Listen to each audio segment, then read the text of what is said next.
Hi guys, in this video we're going to learn about multi-digit subtraction.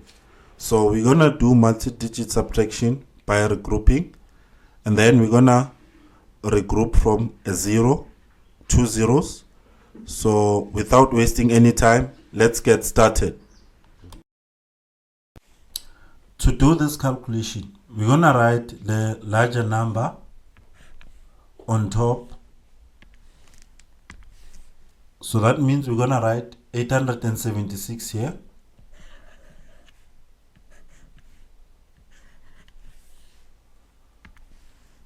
And then we're gonna subtract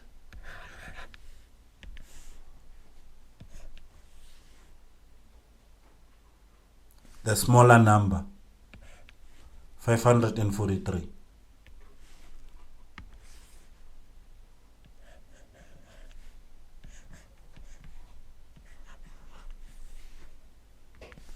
And then we have to do our calculation from right to left. So that means we're gonna start from the units column. Now in the units column, we're gonna subtract a 3 from a 6 to get a 3.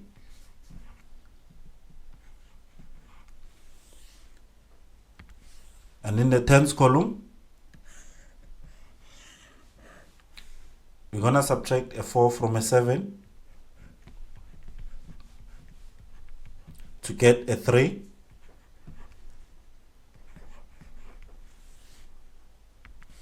And in the hundreds column,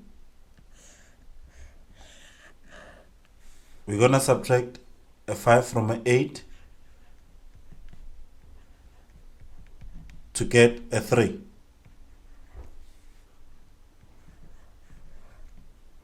So this should be the final answer. Before we subtract these numbers, please remember that all the numbers in the tens column have a 0 on the right, and all the numbers in the hundreds column have 2 zeros on the right.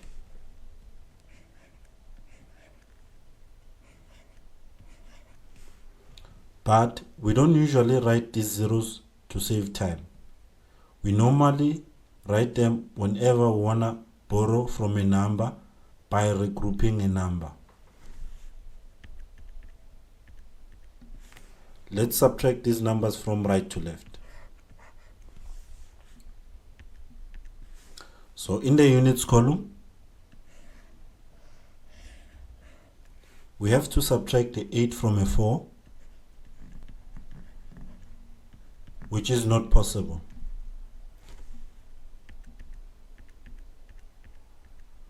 So this means we have to borrow from the tens column by regrouping. So first, we're gonna change the 8 into a 80. And then we're gonna regroup the 80 into a 70 plus 10. And then we're gonna borrow the 10 by adding it to a 4. So that means we're gonna add the 10 and the 4 to get a 14.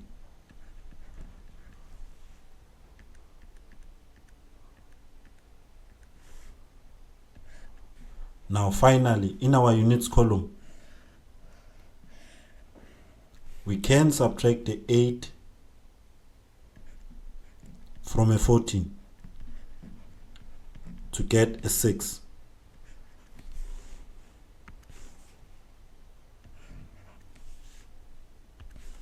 We don't have to write this 0.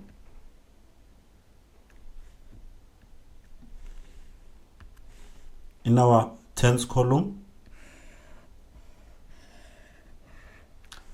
we're gonna subtract a 5 from a 7 to get a 2.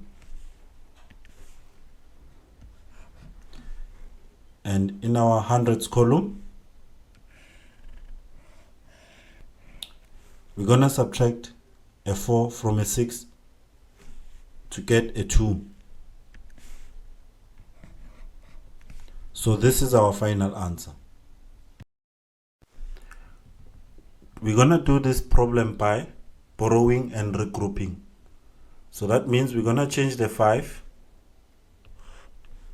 into a 50,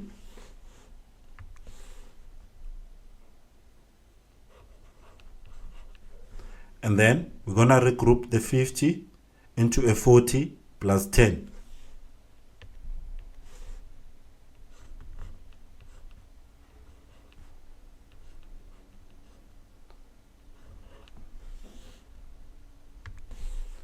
And then we're gonna borrow the 10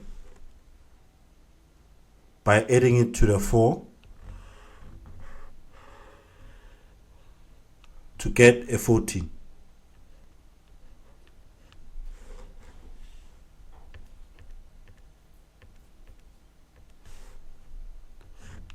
Now finally, in our units column, we can subtract a 6 from a 14 to get the 8.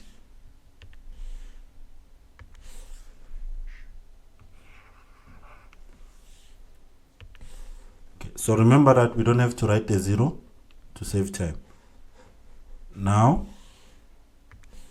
we're gonna change the 7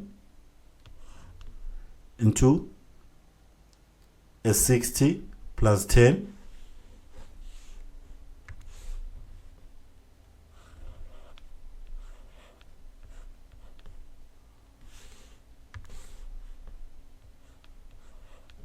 and then we're gonna borrow the 10 by adding it to a 4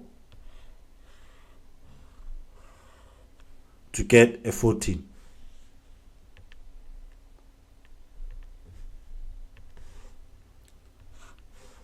Now in our tens column, we can subtract a 9 from a 14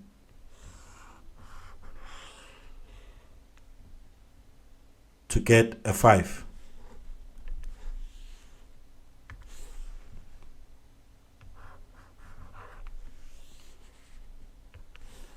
We don't have to write the 0 here. And then finally, in our hundreds column,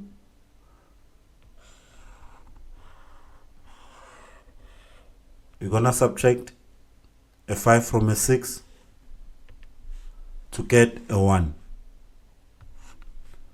And this is the final answer. Now we will learn how to borrow from a 0.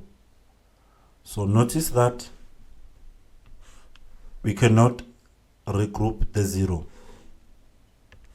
So that means we're gonna regroup the 60 and the 0, and we'll change this to a 59.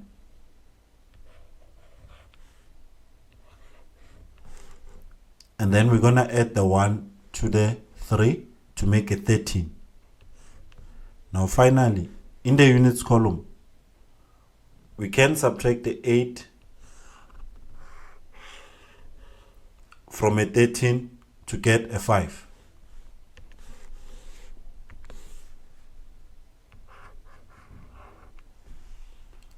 Then in the tens column, we're gonna subtract a 1 from a 9 to get 8.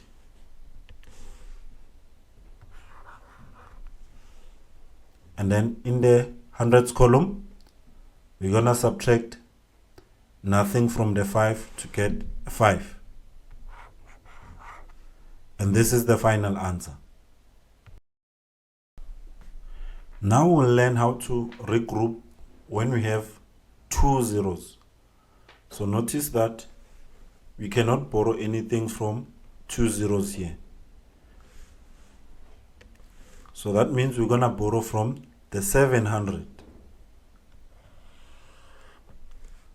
So now the 700 will be 699.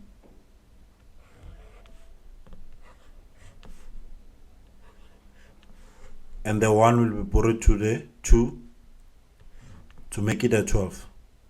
And now in our units column, we can subtract a 5 from a 12 to get a 7.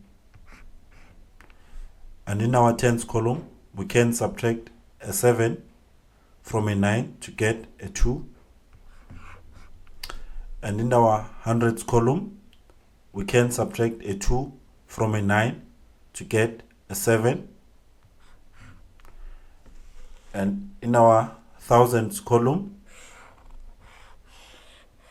we can subtract nothing from the 6 to get a 6. And this should be the final answer. That's it, guys. Thank you for watching. I'll see you in a future video.